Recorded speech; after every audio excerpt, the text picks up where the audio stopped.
Christy Jackson alleges that the Jacksonville sheriff's officers who entered her home in May of last year and detained her didn't have the authority to do so because they did not have a warrant. But after an internal affairs investigation, law enforcement ruled police did have the legal authority to enter her home because they were investigating reports of gunfire.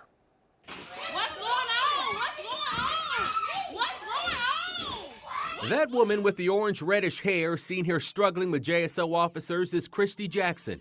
She contacted the News4JAX I-team and gave us this cell phone video alleging her civil rights were violated. Officers holding my legs, one on my back, and one officer got his knee on my neck. Jackson told News4JAX that JSO officers didn't have probable cause to enter her Northside apartment. Officers say they were responding to reports of a physical altercation and reports of somebody discharging a shotgun, saying eyewitnesses directed responding officers directly to Jackson's apartment. And I heard a single gunshot, and then very shortly after, an 18 or a person shot came out over the radio. JSO officer Jordan Fincher told this detective with Internal Affairs that eyewitnesses identified the shooter as a woman with orange-reddish hair. Here's the picture of the shooting suspect that police had that night. We're protecting the suspect's identity because she's not charged with the crime.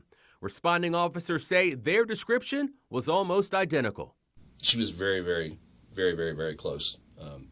And you can even see Officer Fincher was kind of like, that's her. And even afterwards, we still were confused about who she was. JSO officers eventually handcuffed and detained Jackson, adding that Jackson refused to identify herself during the initial confrontation. Her refusing to identify herself is really what caused the whole issue to begin with. If she'd have just said, hey, I'm not her, I'll grab my ID and show you. Matter of fact, if I remember correctly, we had to get one of the other members in the residence to go get the ID because she still refused to identify herself. Internal Affairs ultimately finding that officers Rose, Fincher, and Zona, who initiated entry into Cooper's home, acted appropriately by attempting to contact the suspect at Jackson's residence due to witness statements placing the suspect in the apartment, adding that the officers had the legal authority to enter Jackson's home due to the presence of urgent or exigent circumstances. Internal Affairs finds that once the officers believed they were speaking with Jackson, they believed they were speaking with the suspect of an aggravated assault. The officers involved had this to say about their decision on that day. Would you have done anything differently? No. Okay, and is there anything that you saw from anybody else that you would change? Not that I can think of. Okay.